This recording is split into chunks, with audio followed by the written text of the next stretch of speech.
የአንድ ሀገር ልማትና እድገት መንግስት በሚመደበው በጀት ብቻ ይሸፈናል ተብሎ አይታሰብም። ህዝብ፣ መንግስትና የልማት ተቋማት በአንድ ላይ ሲቆሙ ነው ለውጥ የሚፈጠረው። በመሆኑም መንግስት ህብረተሰቡን በማስተባበርና በማሳተፍ በርካታ ስራዎችን እያከናወነ ይገኛል። ከነዚህም ባሻገር በመንግስት አቅምና ሀብት ሊሸፈኑ ባልቻሉ ተግባራት መንግስታዊና መንግስታዊ ያልሆኑ ድርጅቶች ከህዝብና ከመንግስት ጎን ቆመው በልማታዊ ስራዎች እንዲሳተፉ እድል እየተሰጣቸው ይገኛል። በዚህ መንገድ የሚጠቀሰው አንዱ ተቋም የገዲኦ ልማት ማህበር ነው። ጌልማ በሐምሌ 1988 ዓ.ም ከተቋቋመበት ጊዜ ጀምሮ በገዲኦ ዞን ውስጥ ለ30 ተከታታይ ዓመታት የተለያዩ ልማታዊ ስራዎችን በማከናወን ከህብረተሰቡ ጎን ቆሟል። ዛሬም ድረስ ይህንኑ ተግባር በስፋት እያስቀጠለም ይገኛል። በተለይም በትምህርት ዘርፍ ላይ ትኩረት ሰጥቶ የሰራው ስራ በብዙዎች ዘንድ የሚነሳ ነው። በዚህም በርካታ የተማረ ሰው ኃይል በማፍራት በዞኑ የሚታይ አስተዋጽኦ አበርክቷል። አሁን ላይም ከቅድመ አንደኛ ደረጃ ጀምሮ እስከ 3ኛ ዲግሪ ድረስ አድማሱን በማስፋት እየሰራ ይገኛል። የተከበራችሁ የገዲኦ ቴሌቪዥን ተመልካቾቻችን በዛሬው መሰናዷችን በቡሌ ከተማ በጌልማ የተገነባውን ቤኩማ ቅድመ አንደኛ ደረጃ ትምህርት ቤት በመጎብኘት ያሰናዳነውን ዝግጅት ትከታተሉን ዘንድ ጋበዝን። አበባ እንትከል እንዲያምር። ልማት ማህበሩ በትምህርት ዘርፍ ያጋጠመውን የጥራት ችግር ለመቅረፍ መንግስት የጀመረውን የቅድመ አንደኛ ደረጃ ትምህርት ቤቶች ፕሮግራም በመደገፍ ከመንግስት ጎን ቆሞ እየሰራ ይገኛል። በዞኑ የተለያዩ ወረዳዎችና ከተሞች የቅድመ አንደኛ ደረጃ ትምህርት ቤቶችን በመገንባት የማህበረሰቡን የትምህርት ፍላጎት ለማሟላት እየተጋ ይገኛል። በግንባታው በገዲኦ ልማት ማህበር በገልማ ተሰርቶ ለማህበረሰቡ የተበረከተ ነው። በ2013 ላይ ግንባታ ተጀምሮ 2014 ላይ ነው የተጠናቀቀው። 2014 ላይ ተጠናቀቀ። ከዛ በኋላ በአጠቃላይ 2015 ላይ መማር ማስተማሪን ስራ ጀመረ ነውና ከዚህ በፊት ላይ አንድ ትምህርት ቤት ነበረ፣ በግል ትምህርት ቤት ነበረ። እሱ በመዘጋቱ ትልቅ አዘኔታ በማህበረሰቡ ላይ ወደቀበት ነበርና የት ነው ወስደን ልጆቻችን የምናስተምረው የሚል ነው። በዛ ስጋት ሰው እያለ ነው እንን ገልማ የገነባውና ከዛ በኋላ ግን ትልቅ ደስታ እንደተሰማን ሀዘናችን ጭምር ነው የተገፈፈውና ትልቅ ደስታ ፈጥሮናል። ያው ከሁሉም በማስቀደም ገዲኦ ልማት ማህበርም ከልብ እናመሰግናለን። በመንግስት አቅም ይሰሩ በህብረተሰቡ ቢባል ብዙ ወጪዎችን የሚጠይቁትን ይህን የመሰለ ህንፃ የምታዩትን ገንብቶ ሰጥቶልናል። ይህ ግንባታነት ብቻ ሳይሆን የውስጡ ጥራት ስታንዳርዱን የጠበቀ በመሆኑ ተማሪዎች በደስታ ትምህርት ቤቱ ምቹ ከመሆኑ አንፃር ወደዚህ እንዲመጡልን አድርጓል። ይህም ብቻ ሳይሆን በመማር ማስተማሩም ሂደት ትልቅ ጉልህ ድርሻ እያበረከተልን የሚገኝ ትምህርት ነው። ያው ለዚህ ነው አመሰግናለሁ ብዬ ያልኩትም ትልቅ አስተዋጽኦ ነው። ከዚህ የሚወጡ ተማሪዎች ወደ መደበኛ አንደኛ ደረጃ ትምህርት ቤቶች ሲገቡ ውጤታማነታቸውም የዛን ያክል እየተረጋገጠ ያለ በመሆኑ ብዙ አዲስ ነገር ይዞ መጥቷል። ጥሩ አዲስ ነገር ይዞ መጥቷል። ህብረተሰብ በተነሳሽነት ልጆቻቸውን ወደዚህ እንዲልኩ ጥሩ ነገር ይዞ መጥቷል ማለት ነው። ጥሩ መምህራንም እንዳሉ በዛ ልክ ልጆቻቸውን ወደዚህ እንዲልኩ ጥሩ ተነሳሽነት እንዲኖራቸው አድርጓል።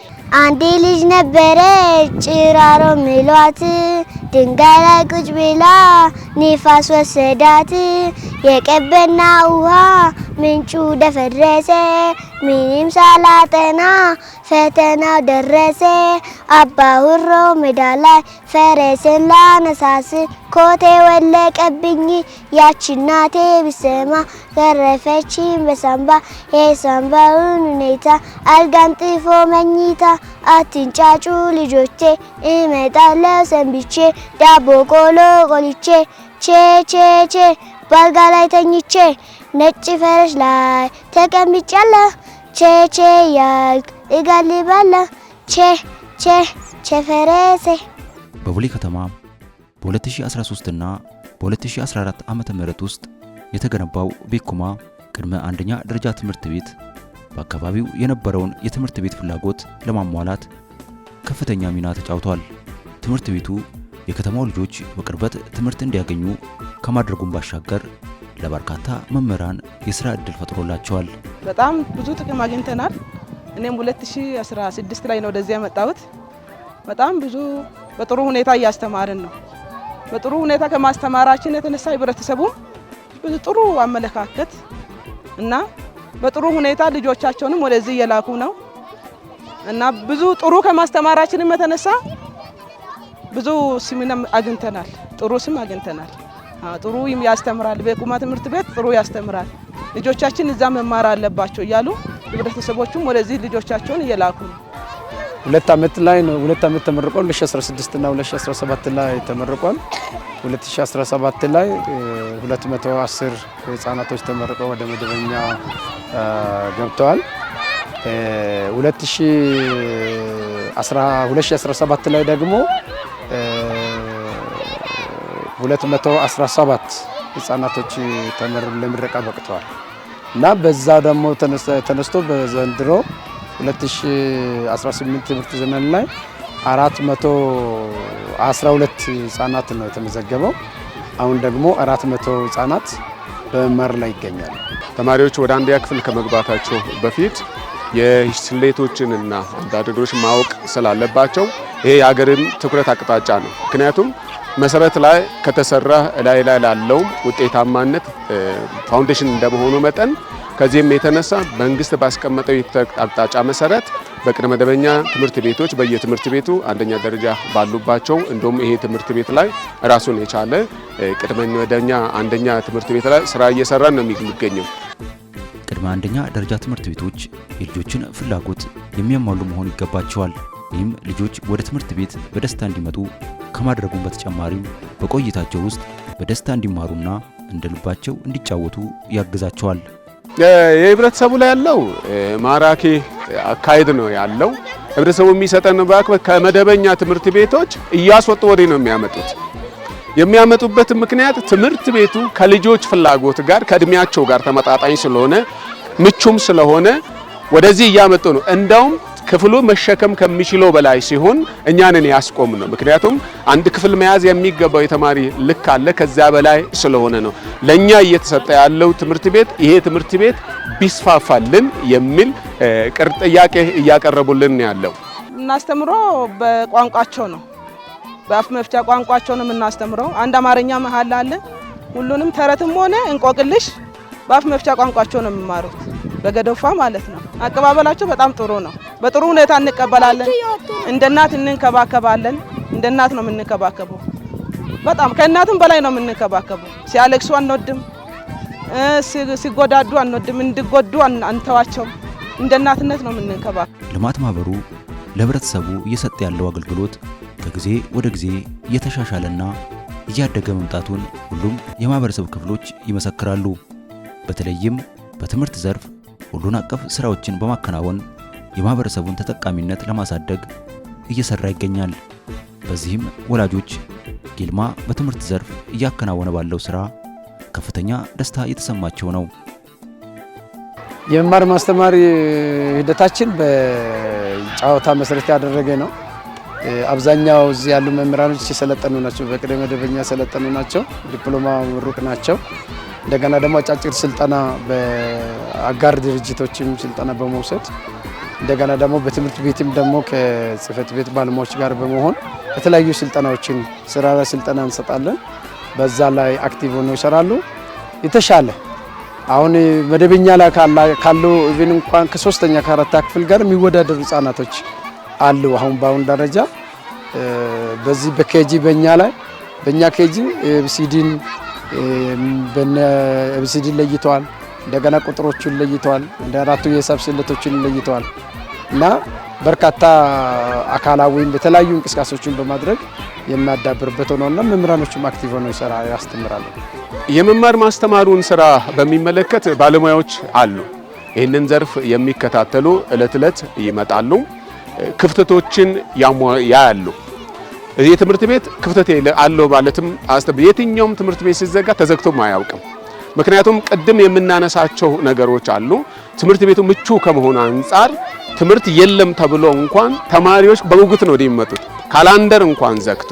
ስለዚህ ይሄ ደግሞ እንዲቀጥል ወደ ሌሎች ትምህርት ቤቶች ተደራሽ እንዲሆን ይሄ ትምህርት ቤት ለኛውም እንደ ዞንም ሞዴል ትምህርት ቤት ነው። ስለዚህ ይሄንን ደግሞ ህብረተሰቡ ጋር ያለውን ፍላጎት ህብረተሰቡ ጋር የሚመጣውን ፖዚቲቭ ፊድባክ ለማስቀጠል ወደ ሌሎች ትምህርት ቤቶችም ለማስፋፋት እንደ መንግስት እንደ ከተማው መስተዳድርም እየሰራንበት እንገኛለን። እቅዶችን አቅደን ለቀጣይ ማስቀጠል ያለባቸውን ጉዳዮች ለይተን እየሄድን ነው ያለነው ነገር ነው። እኔ ሁለተኛ ልጄን እዚህ አሁን እያስተማርኩ ያለሁት ባለፈው አመት ከዚህ የወጣ ልጅ አንደኛ ትምህርት ገብቷል። የኔም ብቻም ሳይሆን ሌሎቹንም በየክፍሉ ተማሪን ክትትል አደርጋለሁ። ብዙ ጊዜ እዛ በሚያይበት ጊዜ እዚህ የተማሩ ልጆች በሌላም ትምህርት ቤት በሚሄዱበት ጊዜ ውጤታማ የሆነበት ጥሩ ክፍል ውስጥ እየመሩ ያሉበት ጥሩ ትምህርት አቀባበልም ላይ የተሻለ ስራ እየተሰራ እንዳለ ነው ማገንዘብ የቻልነው። እዚች አካባቢ ጥሩ ነገር ነው ያለው። በተገኘ ውጤት ላይ በየጊዜው እኛው ቴስት እናደርጋለን። ህጻናቶች የወራት ግምገማ አለ በየአመቱ የተለየ ያንደ በስራ የሰራ ማለት ፊደል ያለየት በሚለው ክትትል እናደርጋልና ቢያንስ 2 ወር ነው የሚፈጅባቸው። ኤቢሲዲን እስከ ዘድን መሸምደድ ብቻ ሳይሆን ለይቶ ለመጻፍ 2 ወር ብቻ ይፈጅባቸዋልና አሁን ሌላ ጋር ካለው አንፃር ፍጥነትም አለ። እውቀት ለማግኘት ፍጥነት አለ፣ ጥራት አለ። እነዚህ ነገሮች ተጨምሮ በጥሩ ደረጃ ላይ አለን ብዬ አስባለሁ። ስሜ አኒባል መሰለም ይባላል። የሚማረው በኩማ ስኪል ነው። እኔ ወደፊት መሆን የምፈልገው ፖሊስ ነው። ተረት አንዲት ጦጣ ነበረች። ጦጣ እየሄደች እያለ አንበሳን አገኘች። ከዛ ደግሞ አንበሳ ነው ያላት። ከዛ አንበሳ ደግሞ ነሲላ ቢላዋ አዘጋጀ። ከዛ ደግሞ ቢላዋ ተደብቆ ነበረ። ከዛ ጦጢት ሙዝ ለመብላት እየሄደች ነበረች። ከዛ ደግሞ አንበሳ ወንዙ ጋር ነበረ። ከዛ ደግሞ አገኛትና ተደብቆ በላት። ከዛ ደግሞ ነብር መጣ። ጦጢትን አዳነ። ተረተ መልሶ አፌን በዳቦ አብሶ ዳቦ ከለለበች ብቻ። ስሜ ድንቅነሽ ታሪኩ ይባላል። የሚማረው በህክምና ሃይስኩል ትምህርት ቤት ነው። ወደፊት የሚሆነው ዶክተር ነው። አበባ ልጅ ወልዳለች፣ እንደ ጽጌረዳ ታፈካለች። ሰኞ ልብስ ጠቢ፣ ማክሰኞ ተክሺ፣ እሮብ 10 ሰላ ነይ ጸበል ቅበሺ። የናበራሽ ግቢ ወድቄ ሲነሳ፣ አካላቴ ሁሉ ወርቅ ይዞ ተነሳ። ያው እኔ ተማሪ ወላጅ ነኝ። አጋጣሚ እዚህ ወረዳ ውስጥ እዚህ ከተማ ውስጥ ከዚህ ቀደም የቅድመ መደበኛ ትምህርት አልነበረም። አጋጣሚ ጌዴኦ ልማት ማህበር ገልማ ይሄ ደረጃ የጠበቀ ትምህርት ቤት ከገነባ ወዲህ ገንብቶ ለህብረተሰባችን ለከተማ ማህበረሰቡ ካስረከበ ጊዜ ጀምሮ ዘንድሮ ለሶስተኛ ጊዜ ነው ተማሪ እየተቀበለና እያስተማረ ያለው። እንደ አጠቃላይ ህንጻው መገንባቱ ብቻ ሳይሆን ተማሪ ጥራት ያለውን ትምህርት እንዲያገኝ እንደ አጠቃላይም በሀገር ደረጃም የገጠምንን የትምህርት ስብራትንም ከመጠገን ረገድ ተማሪ ከስር ከቅድመ መደበኛ ጀምሮ ለመገንባት ለማስተማር የሚደረገውን ጥረት በእጅጉ የደገፈበት ሁኔታ ነው ያለው። ብቻም ሳይሆን መምህራኖችም ጥራት ያላቸው መምህራኖችን በመደገፍ በመመደብ ተማሪ ጥራት ያለውን ትምህርት እንዲያገኝ ትልቅ ድርሻ እንደተወጣ ነው የምንገምተው። እንደ አጠቃላይ ከዚህ ቀደም እዚህ አካባቢ እንደዛ አይነት ትምህርት ቤቶች አልነበሩም። በተለይም በቅድመ መደበኛ ባለመኖሩ ምክንያት ተማሪ ዲላ ድረስ እየሄደ ነው። ወላጅ ሌላ ቦታ፣ ተማሪ ሌላ ቦታ ነው እየኖረ የነበረውና ይሄ በተማሪ ዘንድ በወላጅ ዘንድ የፈጠረው ተጽዕኖ ከፍተኛ ነው የነበረው። ይህንን በከፍተኛ ሁኔታ ገርማ ይህን ትምህርት በመገንባቱ በከፍተኛ ሁኔታ ይህንን የቀረፈበት ሁኔታ ነው ያለው። እንዳጠቃላይ ውድ የጌዴኦ ቴሌቪዥን ተመልካቾቻችን የጌዴኦ ልማት ማህበር በትምህርት ዘርፍ እያከናወነ ካለው ሰፋፊ አገልግሎት መካከል በቦሌ ከተማ በተገነባው የቅድመ አንደኛ ደረጃ ትምህርት ቤት ዙሪያ ያከናወነውን ዝግጅት አቅርበንላችኋል። በቀጣይ በሌላ በልማት ማህበሩ አየር ሰዓት ሌላ መሰናዶ ይዘንላችሁ እስክንቀርብ ቸር ያቆየን።